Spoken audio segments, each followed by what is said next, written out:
এতিয়া আমি চাম যে 1 টেবল শিকালো ষ্ট্ৰেটত 2 টেবল কেনেকৈ শিকাম এতিয়া যেনেকৈ আপোনাক কৈছিলোঁ 1 হ'লে আমি কেইটা ডাণ্ডা ষ্ট্ৰেট চিধা প্ৰথমটো হ'ল চিধা দ্বিতীয়টো হয় আমাৰ বেকাকে ঠিক আছে তেনেকৈ এতিয়া আমি 2 টেবললৈ গুচি যাম 2 টেবল কেনেকৈ শিকাম 2 1 যাম প্ৰথম হ'লে ষ্ট্ৰেটত কি হ'ব আমাৰ দুটা ষ্ট্ৰিক্স আহিব ষ্ট্ৰিক্স দুটা আমি এনেকৈ লওঁ ষ্ট্ৰেটত 2 থৈ দিম তাৰপিছত 2 1 যাম তেতিয়া কি কৰিম পঠালেকে আমি এনেকৈ এটা থম ঠিক আছে 2 1 যা নম্বৰ ইন্টাৰসেক্টিং পইণ্টছ কিমান আহিল ইয়াত 2 1 যা 2 আকৌ দুটাটো আগতে আমাৰ থোৱা আছে থৈছো নহয় সেইকাৰণে আমি 2 2 লিখিয়ে থৈ দিম যে বেটা এই নম্বৰটো এই প্ৰথম দুটা লাইন ডিনোট কৰে তাৰপিছত যেতিয়া আমি পঠালেকে লাইনটো আগবঢ়াম যেতিয়া আমাৰ 2 2 যা আহিব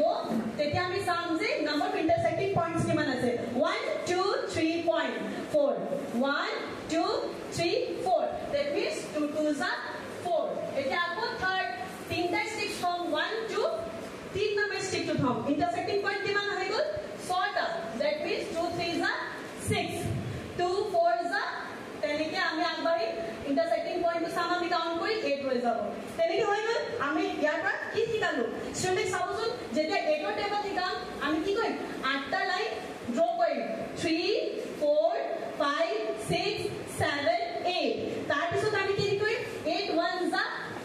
এটা লাইন হলো এটা স্টিক হৈ দিম তাৰপিছত সাম 1 2 3 4 5 6 7 8 বৰ ধুনীয়াকৈ হন্তে কি কৰিব 8 ৰ টেবল